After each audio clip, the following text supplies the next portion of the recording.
Boa noite, iniciamos a nossa web do dia 31 de outubro de 2022 para os eventos 730978 e 734186, né, na UC de Gestão de Pessoas. Então, Ricardo, voltando aqui, eu deixei uma aulinha gravada rápida, explicando o que a gente vai fazer no dia 24. É menos, se eu não me engano, é menos de 10 minutos, é bem rápida a gravação, justamente para deixar alguns parâmetros já ajustados, né? Sobre as entregas, qual que é a entrega, o que que se espera, né? E é bem simples também nessa SAP aqui, é um material em PowerPoint, uma apresentação sobre gestão de pessoas, comunicação eficiente. Então, a empresa, né, tem um programa e tudo mais, tem um colaborador desmotivado e você como um encarregado, né, tem que fazer uma apresentação contendo o resultado da pesquisa sobre técnicas de negociação e sua importância dentro das organizações. Então, é só essa entrega. Aqui o desenvolvimento está individual. No momento presencial, vocês fizeram alguma atividade em grupo sobre SUC? Essa aí não é em grupo, não, né? Aqui Fizemos em não. grupo. Fez em grupo no sábado do dia 22? Fez uma atividade em grupo, mas acho que não é essa, não. Fez Não, um. não é essa, mas aí ganharam um boi já. Eu liberei para fazer em grupo. Essa aqui também. Ah, essa aí pode Só fazer em que grupo também? pode. Então é só para quem assiste web, né? O cara que não assiste web não vai saber. O cara que assiste está sabendo já essa aqui em grupo. Como eu sei que vocês iriam fazer uma atividade em grupo lá, pode seguir o mesmo grupo, entendeu? A única coisa é Certo. só não ter trabalhos iguais entre grupos diferentes, né? E aí Ah, não tá. tem jeito, mas já para facilitar, tá em grupo.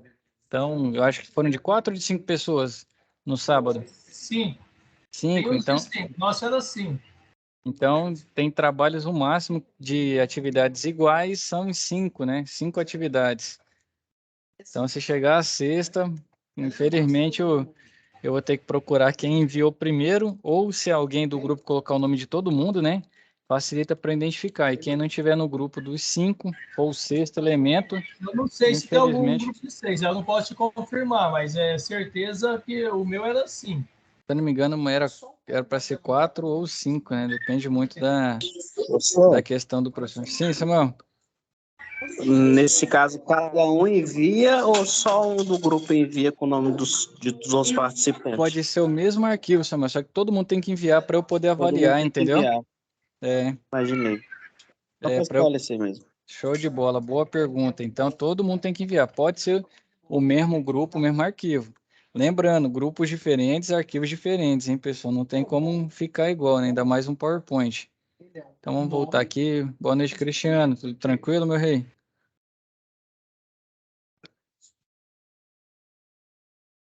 O Cristiano já está aí, está com o microfone habilitado, mas seja bem-vindo à aula de qualquer forma. Então, a gente tem dois momentos, né? O primeiro foi na semana anterior e o dessa semana, né? Dia 31. Preparei um material aqui, já vimos sobre a SAP, né? Lembrando, pessoal, importante, lembrei aqui, Ricardo, você estava dizendo, tem um fórum avaliativo. E olha o valor desse fórum aqui, ó, 19 pontos. Então, para bom entendedor, meia palavra basta, né? Tá aí na cara já o tanto de ponto e vocês já estão careca de saber quanto vocês precisam, né?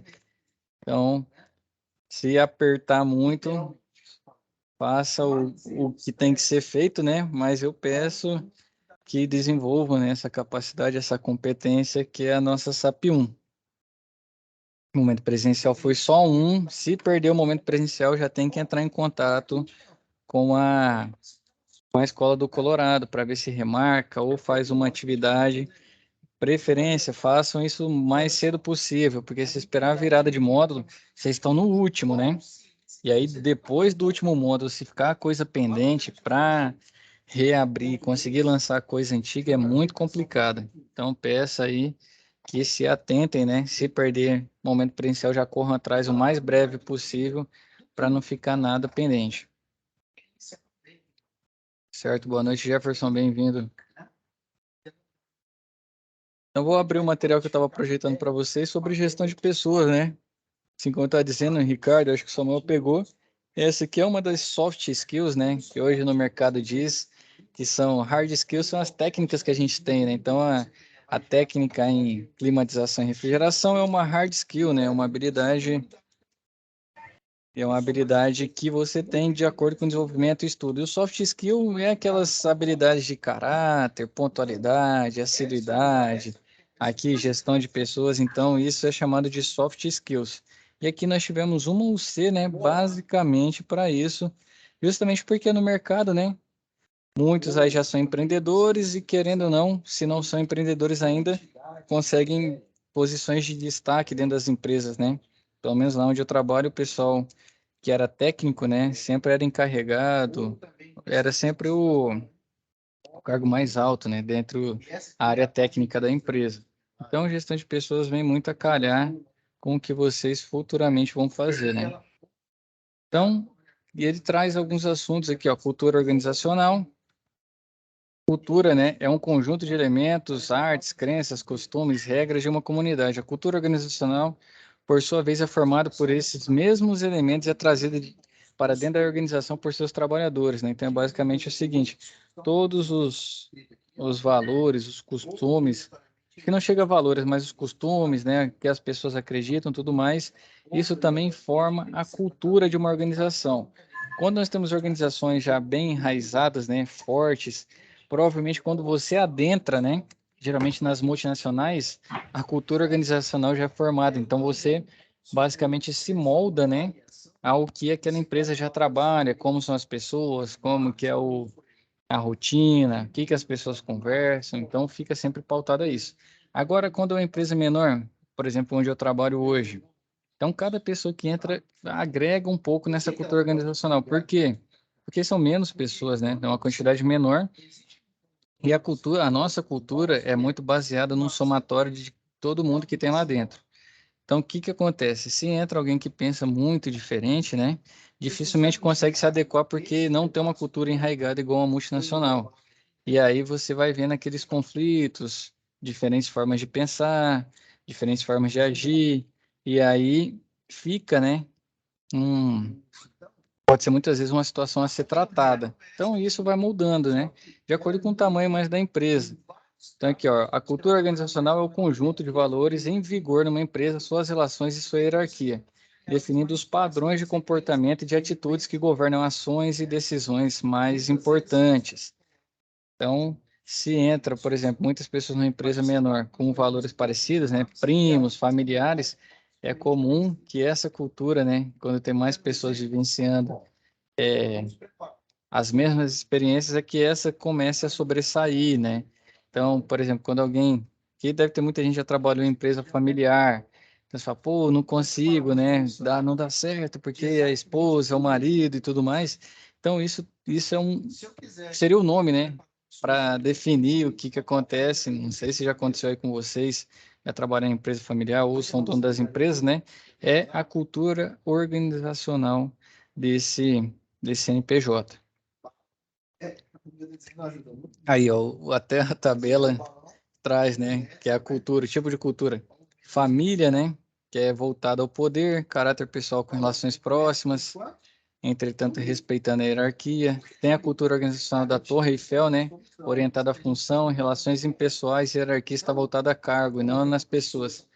Míssil guiado, né, que é a cultura voltada ao projeto, igualdade entre as pessoas, mas com certo grau de impessoalidade, com ênfase, né, nos objetivos estratégicos e a cultura incubadora, né, voltada à satisfação. Objetivos organizacionais estão subordinados ao objetivo pessoal do grupo, tornando-se mais igualitária e voltada à pessoa, né?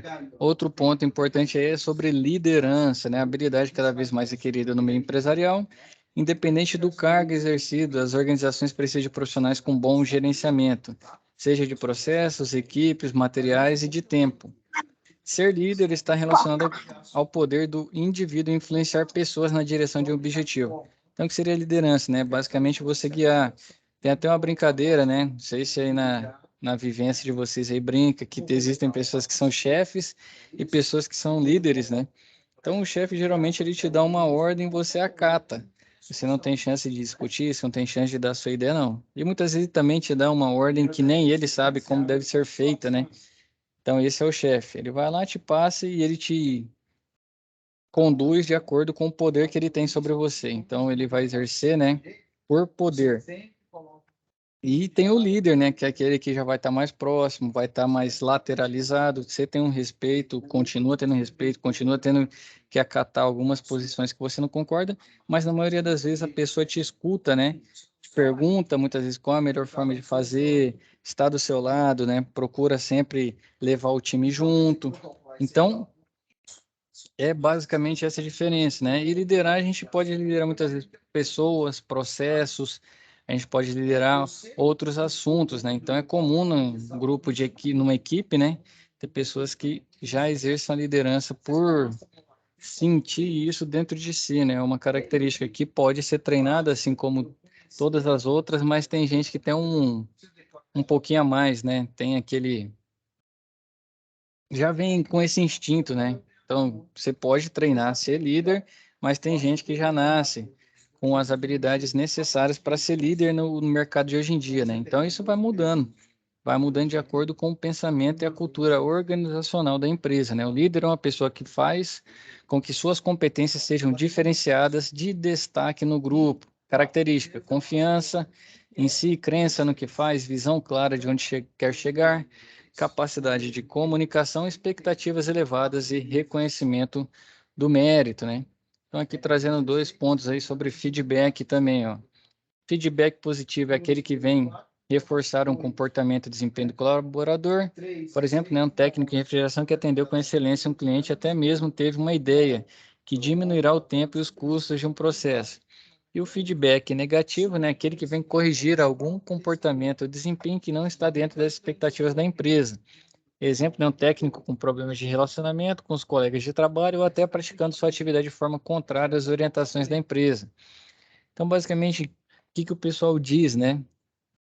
Eu uso no meu dia a dia, não sei se os demais usam, dizem o seguinte, né? Com relação ao feedback. Feedback positivo é sempre em público, né? Que você vai elogiar, vai mostrar, né, que aquela ação é boa para que as outras pessoas tomem de exemplo. E o feedback negativo, né, aí já em particular ali dentro da sala, para que você não, muitas vezes não desgaste a imagem da pessoa, né, não, depende do feedback que você precisa dar, não desgaste a honra dela e ela tem a oportunidade, né, de melhorar sem estar numa posição de vergonha com relação aos demais colaboradores. Então, basicamente, quando a gente quer dar um feedback, né, positivo no meio de todo mundo, parabéns, é isso aí, para que as outras pessoas se espelhem, né, e guiem naquela ação. Ah, muitas vezes a pessoa, pô, mas é puxa-saco, tudo mais. Então, assim, o líder também tem que saber, né, como gerir. Mas geralmente, quando é uma situação boa, né, a gente faz em público justamente para que todo mundo possa, né, experienciar e se espelhar naquilo. E, em particular, o feedback negativo justamente para não desgastar a imagem que a pessoa, né, tem a possibilidade de melhorar sem estar numa posição de vergonha com relação aos demais colegas. Que ele também traz um assunto importante, né, que não existe um modelo de liderança único, né, nem o que seja mais utilizado. Então, para cada equipe e cada cultura organizacional, é interessante verificar qual o perfil que melhor se encaixa. Isso é muito claro, né? Eu já tive experiências aí na indústria multinacional e isso eles fazem muito, né? Quem está nas posições estratégicas traz muitas vezes um líder de acordo com o perfil do que os colaboradores estão precisando. Muitas vezes as pessoas já estão acomodadas, né? Precisa de alguém que chacoalhe, aí traz um líder mais duro, que seja mais pontual. Ou a equipe já está crescendo, está evoluindo e precisa de pessoas que prosperem, né? E que dêem um empurrão para elas crescerem mais. Aí traz um líder diferente, um líder apoiador, né? Que vai estar ali junto, colaborativo, que vai seguir com cada um. Então aqui, ó, os exemplos, né? Autocrítico, centralizador, que cumpre sua gestão com bastante rigor, raras vezes solicita a participação de sua equipe. Então esse aí vai ter dificuldade em delegar as atividades. Tem o líder democrático, que é aquele que busca a participação e a opinião dos colaboradores, deixa a percepção de uma gestão participativa. E tem o líder liberal, né, que é o líder que deixa o gerenciamento muito solto à vontade. Então, quando você tem uma equipe começando, né, que não está engajada ainda, você precisa ser centralizador para que todo mundo, para você criar essa cultura organizacional. de acordo que vai evoluindo, as pessoas vão tendo mais tempo, né, de mercado, as pessoas vão tendo mais experiência, você já pode começar a confiar, você já viu as forças de caráter dela, uma pessoa ética, honesta e tudo mais, você já começa a confiar e começa a ver que ela também tem uma boa visão, você já começa a ser democrático. E numa empresa onde todo mundo já está engajado, né? Já está bem, já sabe o que tem que fazer, tem muita experiência, não precisa você ficar cobrando, você consegue chegar nesse tipo de liderança, né? Que é a liderança liberal. Que aí você deixa a pessoa e ela já tem a própria rotina, já sabe o que fazer, já são autogerenciáveis e autorresponsáveis, né? Então, isso é de acordo com o perfil, né, que a empresa tem, a cultura que ela também tem. E que o diretor deseja, né? Que é sempre quem vai pautar. Pessoal, esse assunto é um pouco maçante, mas quem quiser fazer um link, né, linkar, contar uma história e uma experiência que vive ou já viveu que encaixe nesse assunto, pode ficar à vontade, tá? É só levantar a mão. Ou uma dúvida também, quiser trocar uma experiência, uma figurinha aí, pode ficar à vontade. Outro ponto aqui é a coordenação de equipes, né? Então, o conceito de organização de trabalho está relacionado ao nível de entrosamento da equipe, assim como o conhecimento das atribuições de cada membro. Desta forma, é possível prezar pela qualidade do produto e o serviço, aumento da rentabilidade e otimização de pessoas e custos, né? Então, numa equipe, apesar de todos poderem ter em algum grau a oportunidade de tomar decisões, aquelas que mais impactam nos resultados e objetivos são realizadas pelo coordenador. As escolhas referentes à entrada e saída de colaboradores na equipe, a forma de dividir as tarefas, o modo como as informações serão passadas e como lidar com eventuais problemas são, por exemplo, decisões que recaem sobre quem coordena. Então, quem coordena tem essa posição de tomar essa decisão e, juntamente com ela, tem o ônus de, se der errado, né, também tomar o feedback em nome de todo mundo. Então, essa parte de coordenar, você precisa ter muito bem, né, um time muito entrosado aí para que todos os seus objetivos, planejamentos e programações fluam, né, de forma adequada, porque se não der certo, né, se alguém não fizer o que tem que ser feito, geralmente quem é cobrado é o coordenador. E todo mundo engajado também, porque você pode ter um outro solto e não queira fazer o que você quer, né? E esse também é alguns pontos que a gente tem que fazer, ajustar as arestas, né? Ou tentar enquadrar esse colaborador no nosso planejamento, ou às vezes substituir, né? Que também acontece muito no mercado. Então, isso faz parte de relações de trabalho, são ciclos, né? Que iniciam e terminam. Não é muito legal o término, mas muitas vezes são ciclos que precisam encerrar para que novos comecem, né? E motivem. Então, assim, depende muito de como está a situação. E essas tomadas de decisões devem considerar, né, segundo Robbins, Jude e Sobral, né, conhecer a situação existente, que é o problema ocorrido, desenvolver alternativas, né, quais saídas possíveis para resolver a situação da melhor forma possível, avaliar as alternativas de acordo com os critérios que foram considerados os principais, como custo-benefício, né, ou outro, qualidade, ou tempo, produtividade, depende, né, o que é mais importante no momento, e escolher a menor alternativa e efetivá-la. Então, assim, quando você toma a decisão, você garante, né? Você garante não. Você estuda, né, a melhor forma, avalia todas as possibilidades, né, e características, tudo que precisa ser avaliado e toma essa decisão de acordo com as suas experiências, capacitações e competências, né? E depois você tem que aguentar as consequências, sejam boas, né? Que geralmente quando é bom a gente vai lá e divide com a equipe, e quando é ruim, você tem que tomar a pancada, né? Então, isso é natural no mundo corporativo de hoje em dia. E com tantas tarefas a serem realizadas pelo coordenador, é necessário ter estratégias para a realização da organização dessas tarefas, né?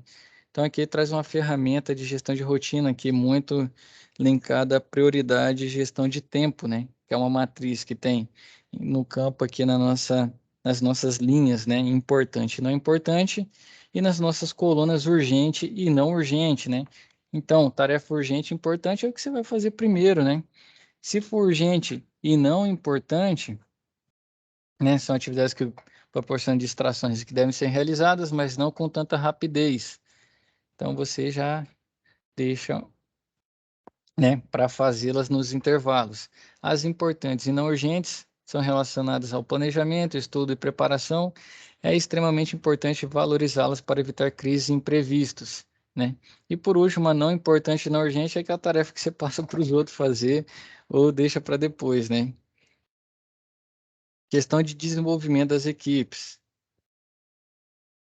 Quando as pessoas trabalham em grupo nas empresas, é muito comum que se relacionem com os outros de forma a se preocupar apenas com sua parte, com sua tarefa específica, né? Isso é como, esse aqui não está na minha alçada, deixa para lá, né?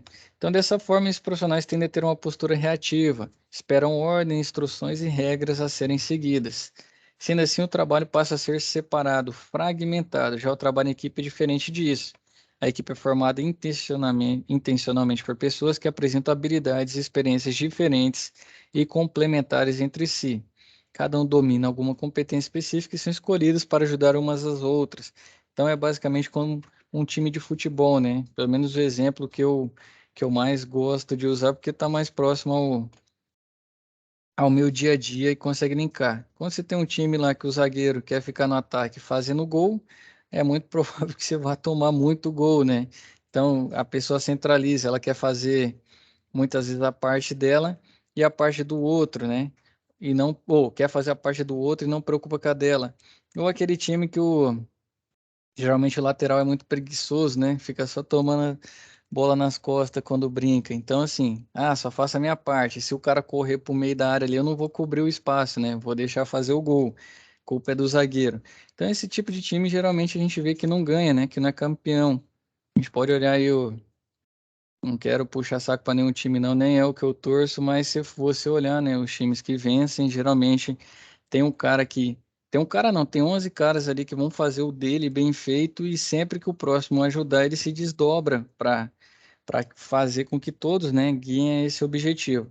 Então, nas empresas, é dessa mesma forma, né, a sinergia, é a coesão da equipe, é a união da equipe que guia, né, ao objetivo. Então, quando está todo mundo focado, né, unido e empenhando suas energias e suas forças em cima de um objetivo único, é muito mais fácil para essas empresas seguirem, né, de melhor forma essas empresas vão ter melhores resultados, né, no longo prazo e até no curto também, dependendo do tipo de trabalho que ela realiza. Então, para você ter essa coesão, né, ter essa sinergia entre as pessoas na equipe, você precisa na questão de administrar conflitos, né? Então, na vida profissional é frequente o relacionamento com colegas superiores, subordinados, clientes, fornecedores, enfim, né, com as pessoas que pensam, agem e sentem de formas muito diferentes. Que cada um tem uma bagagem, né? Cada um tem uma sabedoria emocional para lidar com as diversidades e com os acontecimentos do nosso dia a dia. Então, por isso, né, as competências de lidar com as pessoas no ambiente de trabalho estão sendo cada vez mais requisitadas em qualquer que seja a profissão.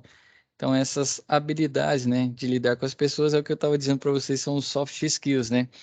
Ser habilidoso nas relações pessoais e profissionais é importante para lidar com os conflitos, mantendo um saudável e produtivo ambiente de trabalho. Então depende muito, né, de como está a sua saúde emocional, qual é o nível de inteligência emocional que você tem para saber lidar, né, com cada uma das situações.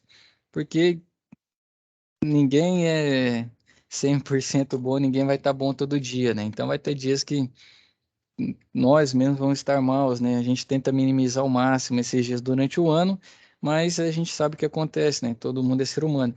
Então, entender, né?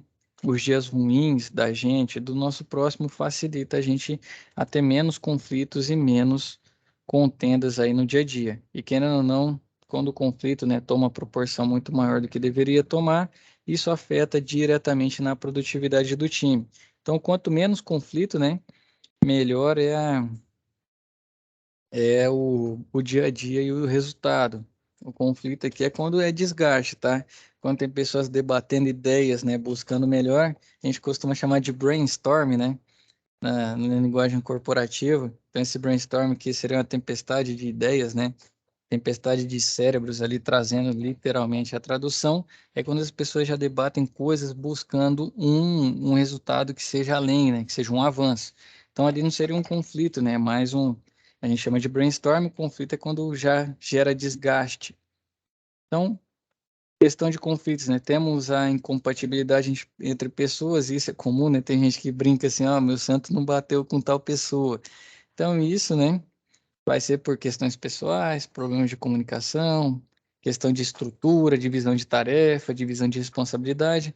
Então, todos são pontos, né, que a gente tem que avaliar para evitar. O que mais? Percepção e emoção, né? Ocorre no momento que as pessoas envolvidas percebem que o conflito que está ocorrendo e que alguém tomou uma atitude diferente do esperado. Então, ali vai entrar toda a carga emocional da pessoa e a inteligência emocional. Então, a definição de estratégia, né, para a resolução de conflitos. Tem a primeira que é evitar, né, que seria deixar de lado. Temos outra estratégia aqui que é acomodar, né, é uma das partes sacrifica seus interesses para que a outra saia satisfeita. Temos a estratégia de competir, né? Ao assumir essa estratégia, a pessoa procura satisfazer seus próprios interesses de forma que um perca e o outro ganhe, que ela vai tentar ganhar, né? Que fica ali aquela competição sem fim. Tem a de conceder, né? Onde as duas partes se comprometem a abrir mão de algo em prol da resolução do problema. E tem a colaborar, né? Colaborativa, que refere-se quando as duas partes envolvidas no conflito buscam satisfazer as necessidades de ambas, né? Que é como se fosse uma escala. Depende muito da cultura organizacional e dos envolvidos, né? Para a gente saber qual é a melhor estratégia na resolução. E aqui as estratégias de negociação, né? A negociação faz parte das nossas vidas diariamente, seja no lado pessoal quanto no profissional. Negociar preço, prazo, tempo, melhores condições, até mesmo nas relações familiares, isso acontece. E para que seja feito de maneira adequada, é importante que esteja preparado, né? Querendo ou não aí, não sei se o pessoal gosta de jogar um futebol, mas para jogar aquele futebol com os amigos tem que lavar a louça a semana inteira, né? Levar o lixo para fora. Então a gente está negociando todo o tempo aí, seja com a esposa, com o filho, no trabalho, né? No dia a dia a gente está sempre fazendo esses acordos, né? Então a negociação é como um jogo estratégico entre o conflito e a cooperação. Mediante essa definição, é possível perceber que a negociação nas empresas torna-se cada dia mais importante. Por conta das mudanças que ocorreram na velocidade desenfreada, negociar métodos de trabalho e resultados, metas são algumas das necessidades encontradas. Então, aqui, né, os princípios universais da negociação, já casa muito com a nossa SAP, né? Então, que a gente precisa de comunicação eficaz, que a gente consiga entender e ser entendido, né? Que a mensagem seja clara e captada pelo nosso receptor. Descobrir os interesses da outra parte, isso aí já é uma vantagem na negociação. Quando a gente sabe o que o outro quer, né? Como se fosse um jogo de pôquer, se a gente já sabe a carta de quem está jogando com a gente, é muito mais fácil a gente chegar num acordo, né? Porque a gente sabe as margens que a gente tem para negociar. Então, quando a gente descobre o interesse da outra parte, fica mais tranquilo. O que mais? Temos outro princípio que é elaborar os diversos acordos possíveis, né? Então, você antes de chegar ali para bater o martelo ou para ter a conversa frente a frente, você já toma cuidado, né? Até onde pode chegar isso? Até onde pode chegar? São os planos, né? Quais são os caminhos que esse acordo pode ter. Então, você já faz o seu acordo principal, o que você quer, né? A sua o seu resultado-chave e outros, né, que também são ganhos para você não 100%, né, mas ali 80, 70% de acordo com como vai ser negociado, né? Outro princípio é convencer a outra parte que está sendo tratada com justiça, né? Se a outra pessoa sentir que você está passando ela para trás, dificilmente você vai ter uma negociação efetiva, você não vai fechar acordo. O que mais nós temos, né? Definir quais são as opções para o acordo, né? Você pode fazer ajuste. Se acontecer isso, a gente fecha de tal forma, né? Por exemplo, se eu chegar para instalar um ar-condicionado, ideia para eu fazer rapidamente, né? Parede, eu te cobro tanto, mas se eu chegar e tiver que correr 7 metros de tubulação, né? Eu já vou te cobrar outro valor. E chegar a um acordo final, né? Geralmente, quando é um ganha-ganha, né? Que a gente costuma falar no dia a dia, é parceria, é o melhor acordo, né? Que todo mundo fica feliz. Mas temos outras estratégias também. Então, aqui, ó, quais são os 4 princípios de uma boa negociação? Separar as pessoas dos problemas, né? Um bom negociador deve separar as pessoas e os problemas, não né, misturar as coisas, o pessoal do profissional, né, a pessoa da negociação, porque muitas vezes a gente toma decisões pautadas na emoção, né? Ah, é meu amigo, vou negociar tal. Aí eu vou lá, vou cobrar R$ 100 para instalar um equipamento na casa dele, chego lá só para comprar um material, eu gasto R$ 180. Então aí tava querendo trabalhar e agora eu tô ajudando, né? Muitas vezes nem um amigo me pediu para ajudar e eu nem tinha condição de ajudá-lo. Então, assim também entra para os outros casos, né?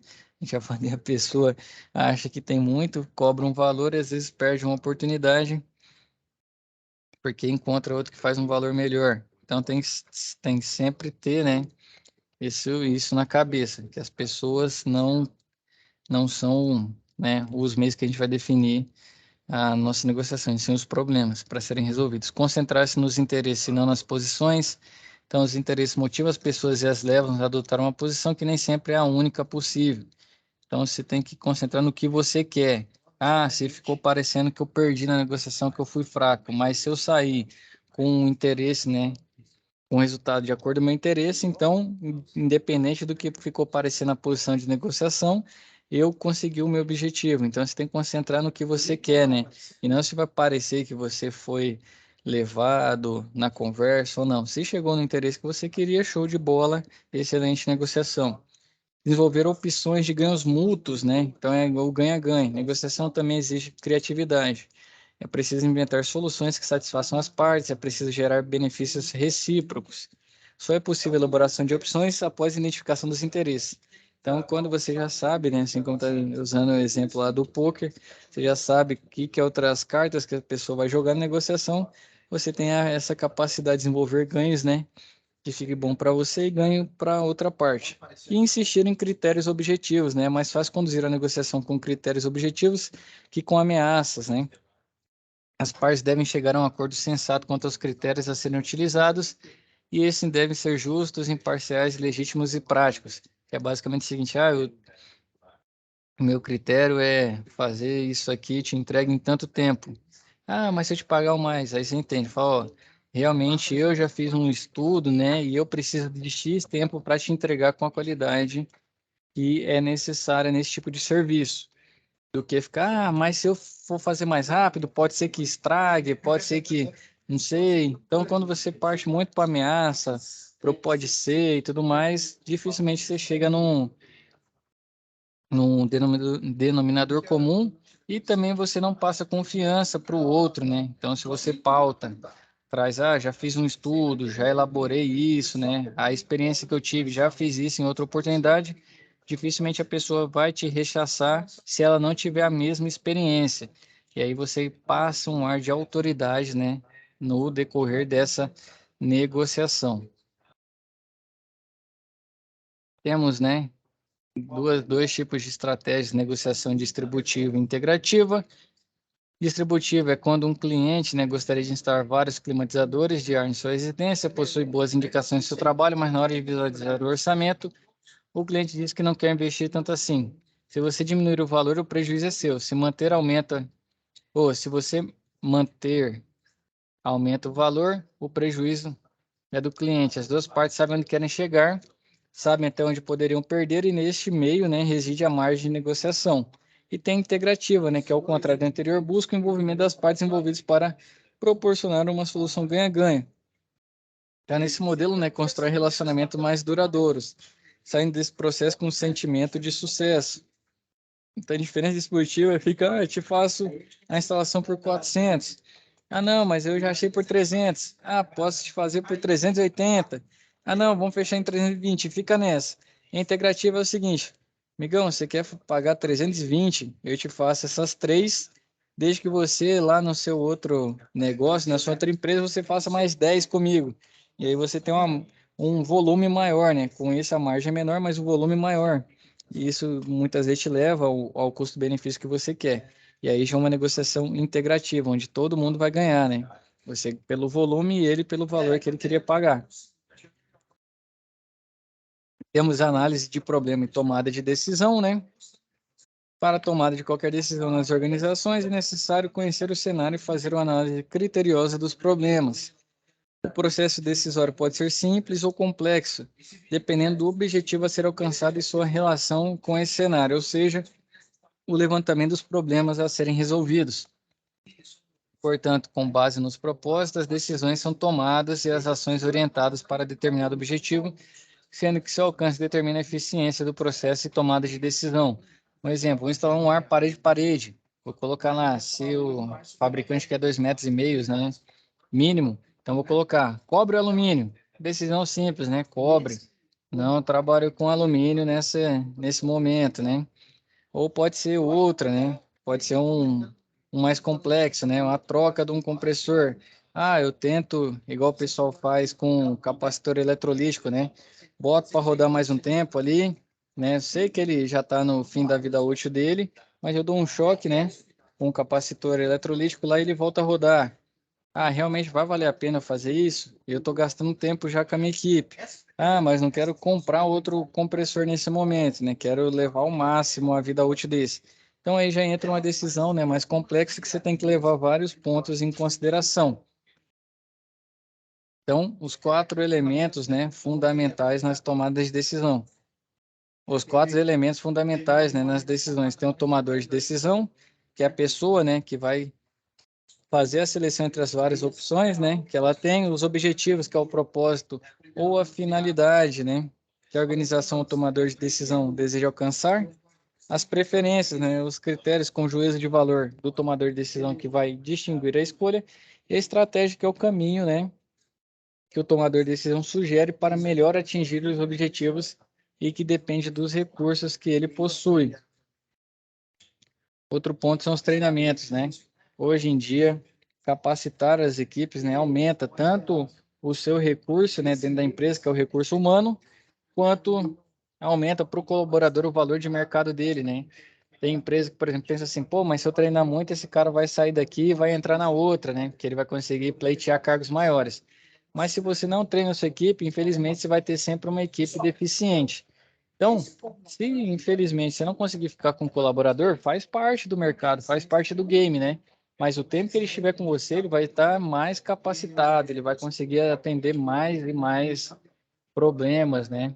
Então, isso é muito importante, treinamento nas empresas. Isso faz muita diferença aí no, como fala, no agrado do colaborador, né? O quanto ele fica feliz em trabalhar nessas empresas. Então, né, os treinamentos podem ser presenciais, EAD, seminários, workshop, né? Presenciais são os tradicionais, né, que a gente tem na empresa lá pessoalmente. EAD é utilizando a plataforma, né, igual a gente utiliza aqui. Aqui não é um treinamento, né, é um curso, mas as empresas hoje em dia têm desenvolvido, né, aquelas plataformas com games, né, que você vai acumulando, ele faz um curso e ganha uma moeda, ganha uma notinha, depois de 6 meses eles vêm, trocam essas moedas por prêmios, né? E temos também workshops e seminários ali, que são atividades mais práticas, né? Voltados ali, por exemplo, fazer um workshop sobre instrumentos para, como fala, instrumentos para fazer bolsa, né? Fazer flange na tubulação. Então, posso fazer ali um workshop sobre isso. Posso fazer um seminário sobre a importância do superaquecimento nos equipamentos de climatização. E assim vai. Outro ponto, planejamento organizacional, né? Então, planejamento ali traz 3 funções, né? Que é o planejamento, direção e controle. A direção é a função administrativa que se refere às relações interpessoais dos administradores em todos os níveis, né? Dirigir significa interpretar os planos e orientar as pessoas na execução para atingir, né, os objetivos organizacionais. Então, quem faz a direção é geralmente os donos, né? Ou quando a empresa, né, já é muito grande, ela tem diretores. Às vezes está no ramo aí de capital aberto ou capital fechado, os donos ali são conselheiros, né, muitas vezes, e quem atua diretamente para guiar, né, seria no volante ali, na direção da empresa, são esses diretores. As menores são os próprios donos, né. O controle, né, a compatibilidade entre os objetivos organizacionais esperados com os resultados alcançados. A função controle institui mecanismos para controlar todos os aspectos da organização com o objetivo de monitorar a execução de tarefas anteriormente planejadas. Aqui já é comum, né, a gente ter supervisores, né, ou gerentes, né? Então, quem vai fazer o controle já é mais comum a gente ter gerentes fazendo esse controle. E planejamento, né, que é a principal delas, pois antecede todo o processo. Primeiro se analisa o ambiente, suas variáveis externas e internas, a fim de posteriormente traçar um plano, né, que permita atingir os objetivos da organização. Então, isso é mais comum, né, a gente vê tanto nos gerentes quanto supervisores, coordenadores, né, que já vão estar mais próximos aí às equipes para descrever, né, quais são os caminhos, os processos e garantir que elas sigam de forma adequada, né? Que seria esse planejamento. É uma das funções atribuídas ao administrador, seja em qual for o tipo de organização que esteja atuando. Planejar significa a formulação sistemática de objetivos e ações alternativas, que ao final a escolha se dará sobre a melhor ação. A palavra planejar significa pensar, criar, moldar ou até mesmo tentar controlar o futuro da organização dentro de um horizonte estratégico. Pode-se dizer que o planejamento é o processo formalizado para gerar resultados a partir de um sistema integrado de decisões, né? As 5 dimensões desse planejamento. A primeira, né, corresponde à área abordada, seja produção, pesquisa, marketing. A segunda dimensão está relacionada aos elementos, né, entre os quais podem ser citados propósitos, objetivos, normas e regulamentos, estratégias. Terceira dimensão, ao tempo de planejamento, né, que é curto, médio ou longo prazo. A quarta dimensão leva os setores organizacionais e seus níveis de atuação. E o quinto, né, a quinta dimensão são as características do planejamento, podendo ser complexo ou simples, estratégico ou tático, quantitativo ou qualitativo, entre outros, né? Quais são esses benefícios? Melhor definição de seus objetivos e políticas, obter e aplicar recursos necessários ao alcance de seus objetivos, realização de atividades congruentes aos objetivos e procedimentos escolhidos por seus membros, os padrões, né, de desempenhos, a gente consegue ter eles melhores definidos e as ações corretivas, né, se não alcançar o objetivo que foi planejado no início. Então, você tem essa possibilidade também. Então, existem 3 tipos de planejamento. O estratégico, né, que são os diretores para a empresa toda. Tem o planejamento tático, né, que são responsáveis pelos setores, gerentes, coordenadores, né? E tem o planejamento operacional, que são pelos indivíduos que compõem as equipes de trabalho. Então, o estratégico tem um conteúdo mais genérico, né, sintético e abrange toda a empresa no longo prazo. Então, ele está macro-orientado, né, aborda tudo. O tático, né, ele já fica um pouco mais detalhado para o médio prazo e aborda cada setor separadamente. E o operacional, ele é detalhado, específico e analítico, ele é direto, né, no curto prazo, e ele é micro-orientado, aborda, né, cada tarefa com exclusividade. Temos o planejamento estratégico, né, assim como a gente falou, né, é entendido como um processo no qual o administrador decide o rumo a ser seguido pela organização, tomando em função do alcance dos objetivos organizacionais, com vistas a obter o melhor nível de otimização na relação entre a empresa e o ambiente que está inserido.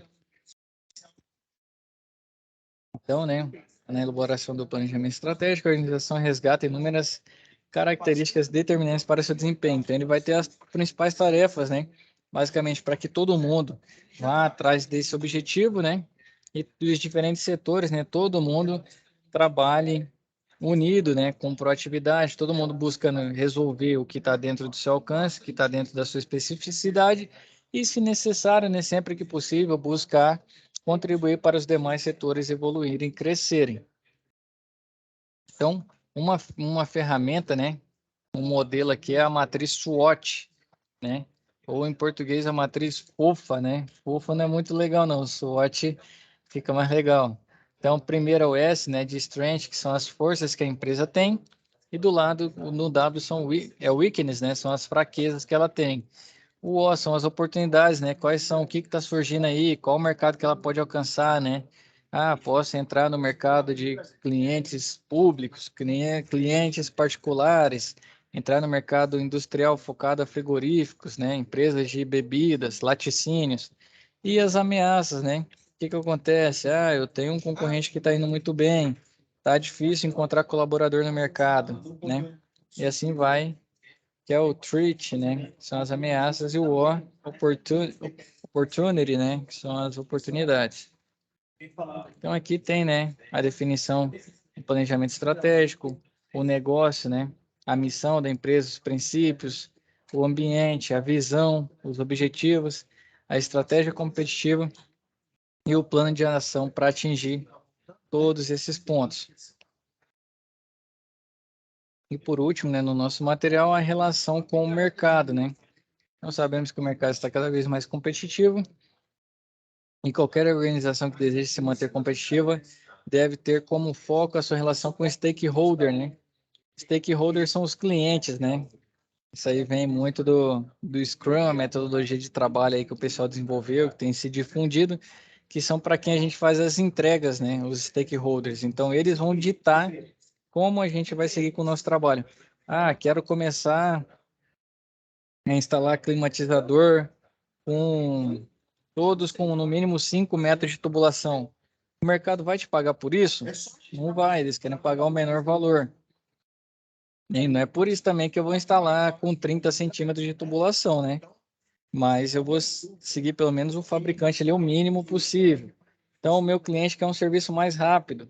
Então, eu vou ficar lá demorando muito tempo para, por exemplo, passa uma tubulação PVC, passa a tubulação prata e depois eu vou lá gastar mais 1 hora passando prata de novo, por exemplo.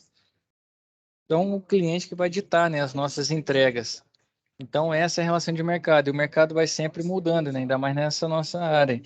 Que, infelizmente, né, tem algumas pessoas que cobram valores são fora da casinha, né? Que a gente sabe o valor, quanto custa. Então, felizmente, a gente começa a encontrar aí, muitas vezes, equipamentos instalados com 30 centímetros de tubulação, equipamento pendurado, né? Tem até umas brincadeiras aí, o pessoal coloca condensador em ambiente confinado. Então, infelizmente, né, no quesito de valor, a gente encontra, né, algumas discrepâncias, mas isso tem mudando muito, né? Isso tem melhorado muito. O mercado, cada ano que passa, vai ficando mais seletivo. Então, os nossos stakeholders, né, quem recebe esse serviço, né, vai ditando como o mercado vai reagindo. Então, né, dessa forma, atualmente, defende-se a ideia de que não basta focar em apenas um elemento isoladamente em si no contexto. Para isso, as organizações estão criando departamentos específicos que sejam responsáveis pelo gerenciamento de todos esses elementos. Aí o marketing assume que a chave para atingir as metas organizacionais consiste em ser mais eficaz que os concorrentes para integrar as atividades, satisfazendo assim as necessidades e os desejos dos mercados-alvos, inserindo, né, e responsabilizando os colaboradores nesse processo. Então, quem faz da melhor forma, né, mais rápido e mais barato, com qualidade adequada, né? Muitas vezes a gente foca muito em qualidade, mas o cliente não paga por isso e nem quer receber isso. Quero fazer uma instalação muito padrão, vou gastar 8 horas para fazer. E você tem um método mais fácil de fazer que vai ter uma qualidade parecida, né? Não tão boa que você gasta 5, por exemplo. Tudo empírico aqui, tá? Tô chutando. E aí o seu cliente não vai pagar mais para você fazer aquele... Você tem uma qualidade de 85%, o seu cliente queria 70%. Por que você vai gastar mais 2 horas ou 3 horas para entregar 100%? Então você tem que focar nisso também. Porque esse tempo que você está investindo, você não vai ter retorno, né? Então você só está gastando. Então depende muito. Então não é também para fazer de qualquer jeito que o seu cliente não está pagando por isso, né? Por 20% só de 100% de qualidade, você pode entregar só 20%. Então, se o cliente muitas vezes está esperando 60, 70, 80. Então, às vezes, para você alcançar o 95%, você gasta muito tempo, né? Então, você fazendo de acordo com o que o seu cliente quer, entregando o que ele deseja, você já tem uma boa, como fala? Você já tem uma boa percepção por ele, uma boa propaganda, e você ganha no, né? Que não tem um gasto mais elevado que o que é necessário para fazer a entrega. Certo, senhores? Falei pra caramba aí hoje. Alguém tem alguma dúvida sobre essa área, alguma história aí para contar? a gente possa trocar figurinha.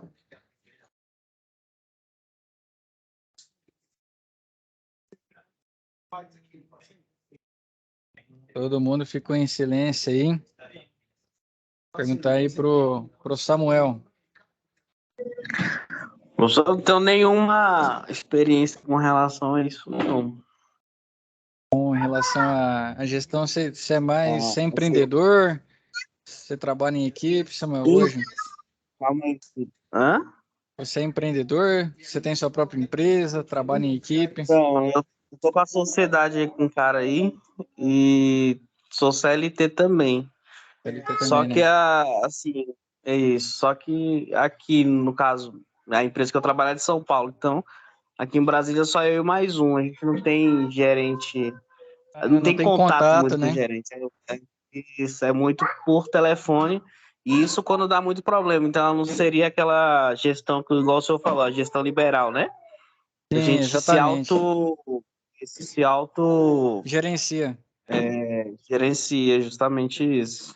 Eu Isso tive aí. muito contato com gerência quando eu era fiscal do BRB. Lá Sim. eu era fiscal dos contratos de manutenção deles. Lá eu tinha que coordenar, acho que 5 empresas, né? Que eram licitações. Sim. E são 145 agentes. Aí eu tinha que gerir as manutenções em si, né? Fiscalizar se estava sendo feito, se não estava sendo feito. Mas nada de Muito envolvida a gestão de equipes, né? isso, gestão de equipes. Eu tinha mais que fiscalizá-los do que gerir alguma coisa, entendeu? Você gerenciava mais processos e entregas, né? Contratos. Isso, E isso, hoje, contratos. E provavelmente vocês hoje, são autogerenciáveis pela questão da responsabilidade, né? Vocês não dão problema para a empresa, né? Então esse é o nível justamente, geralmente o mais elevado que tem, que você gasta menos com gestão. Que a própria ponta, né? Quem está executando já sabe o que tem que ser feito, já toma decisão igualzinho o gerente tomaria. Então, esse é o último nível, né? Geralmente, quando a empresa chega nesse nível aí, ela já está bem consolidada. e é justamente isso que o senhor está falando mesmo. Não é à toa que assim, no meu caso, eu viajo bastante. E Sim, igual, talvez eu vá semana que vem para Vitória para corrigir problema de terceiros, entendeu? é, E aí é complicado, porque nem todo mundo tem a mesma visão, perspectiva, né? A mesma visão. E aí exato. acaba, como você falou, a gente tem que sair para cobrir alguém que não tá dando conta, entendeu? Sim, esse tipo Mas de é isso. empresa demora mais para encontrar um colaborador, porque eles são perfis mais raros no mercado, né? Não é perfil que encontra toda hora. E acaba que ela tem muitas vezes que trocar muitas pessoas até que encontre as pessoas certas, né? Que entendam o propósito dela e trabalhem dentro da perspectiva, né? Dessa liderança liberal. Justamente. E Mas que é isso. entregue um serviço com a maior qualidade possível para o cliente, né? Exato. Quem entrega Como se exatamente. trata porque a gente toma conta de data center. Então, não é pouca responsabilidade, é muita. Eu tenho 2 hospitais no caso, na subgerência, né? Sim, Das minhas responsabilidades. Então, assim, para o data center, os médicos, a UTIs, não tem mais feedback de exame, não tem mais nada. exato. Então, querendo ou não, negócio eu falo, é um nível de responsabilidade, de autogerência que, infelizmente, no mercado tá difícil. É mais difícil encontrar, mas faz parte, né? Cada empresa aí tem um método. Alguém aí trabalha com gestão de equipe direta, encarregado, técnico sênior, supervisor, coordenador. José Newton, o Jefferson, Cláudio, Wilton. Jefferson levantou a mão. Fica à vontade, meu rei. O microfone tá mudo ainda.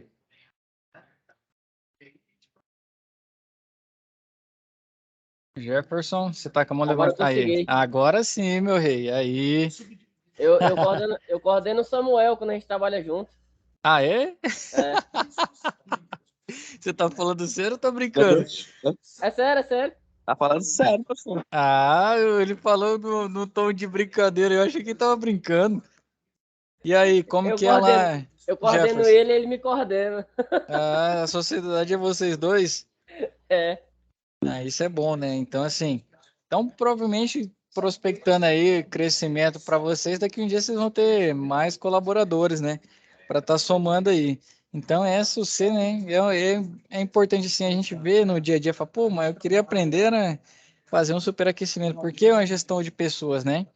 E acaba quando a gente fica muito técnico, a gente, tipo, vai ficando tão dentro do processo, tão dentro de como fazer, que a gente acaba muitas vezes esquecendo de entender que a gente trabalha sempre com pessoas, né? Então, as empresas são pessoas. Se as pessoas não vão bem, nenhuma empresa vai bem. Ah, pode ter o melhor processo, o melhor produto do mundo. Se não tiver as pessoas trabalhando bem, as empresas não vão. Então, empresas são pessoas. E as pessoas com propósito unidas, né? Então, acaba que essa, apesar de curtinha aí, tem muito valor e muito conhecimento para a gente aí no decorrer da nossa carreira, certo?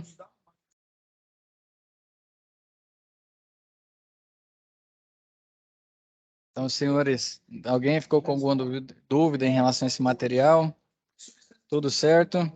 Vamos fazer a atividade aí? Professor, Sim, eu entrei mais no meio da aula. É sim, aquela atividade da a SAP lá para integrar sim. é no PowerPoint. Isso, no PowerPoint. Tá liberado para fazer em grupo até 5 pessoas, né? Que foi o mesmo grupo que vocês fizeram o momento presencial lá. Ah, beleza, então. Show de Obrigado. bola, Cláudio? Por Beleza, nada, meu obrigado. rei. Então, se não ficou nenhuma dúvida, pessoal, vou agradecer a presença de todo mundo aí. Graças a Deus, nossas aulas voltaram, né? Último módulo agora, reta final para. Chamou, Jefferson? É, só precisava uma pessoa do grupo enviar, né, do momento presencial. Eu não sei como que foi feito lá, como que vocês ajustaram com o professor do presencial, mas aqui da nossa plataforma, que é outra atividade, né? Cada um tem que enviar o seu. Pode ser a mesma atividade ou a do grupo esteja igual, né? Então, 5 pessoas vão ter a mesma atividade, mas 5 tem que enviar. Beleza. Aí aqui é uma atividade, eu não sei o que vocês fizeram no momento presencial, mas aqui a gente tem uma para fazer. A Tem um- atividade é bem essa aqui parecida, só que é para 5 pessoas também. essa aqui tá bem tranquila também. Vocês fazendo a leitura aí, vocês fazem com o pé nas costas. E aí, conforme o pedido do Ricardo, que nem tá com a gente mais, ficou estendido até sexta-feira, 23h59, tá? Eu não mudo a plataforma porque eu não posso botar um prazo maior do que o último dia da UC, mas como a gente teve esse contratempo aí, vai ficar até sexta-feira, dia 4, tá bom? 4/10 às 23h59 é o prazo máximo para envio da SAP. Oh, beleza, o Ricardo teve que sair. Ele tem compromisso, eu acho que no Rotary.